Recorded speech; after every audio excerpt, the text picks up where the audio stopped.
हमारा तर पापैछा जोहिना चुप न बाबू क्या करे जा गे हमारा तर पापैछा जोहिना तू तर पबे गे वहीना तर पे चाहिए कि तर पे बाकी छी हमारा तर पापैछा जोहिना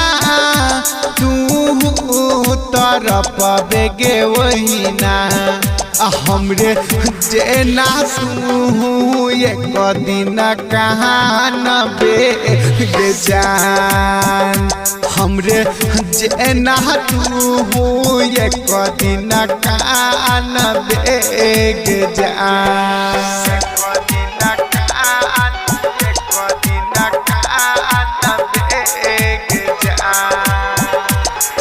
डीजे चंचल निर्मली बाजार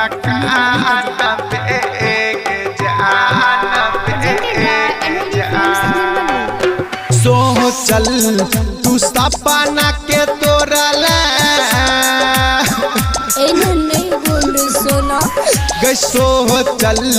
तू सपना के तोरा बीच रोहिया में मुँह के मोरल नहीं बोले हमने चल हसो चल तू सपना के तोरा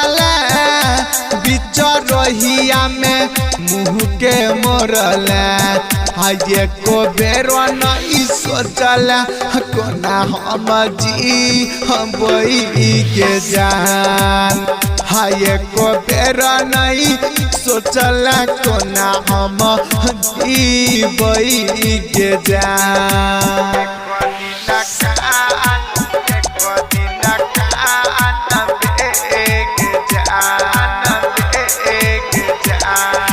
डीजे चंचल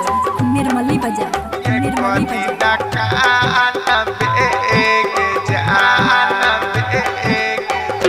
दिल के तू दर्द नहीं बुझले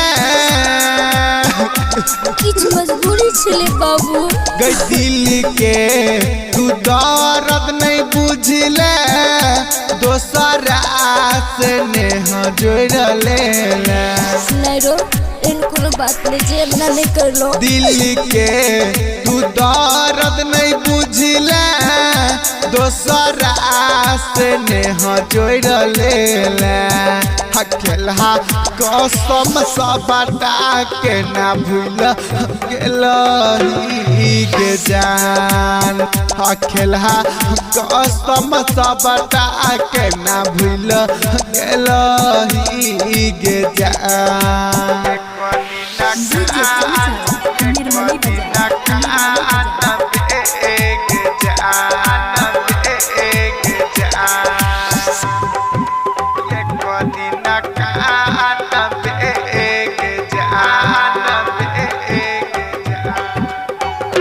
तोरा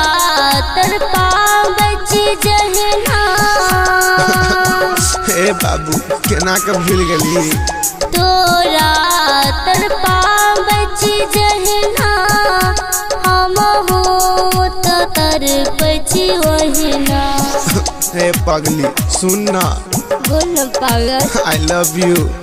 I love you 2 I love you 3 I love you 4 तोरा तर पाबची जहना हम हो तो तर पची वहना हमरे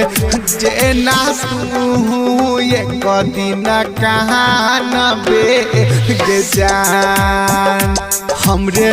जेना तू एक दिन कहाँ न बेगे जान कान चुप कान लो बाकी जो हाँ, तो तोरा साथ में ये सब होना चाहिए दिल जे तोड़ दिली माँ कोसी रिकॉर्डिंग स्टूडियो निर्मली।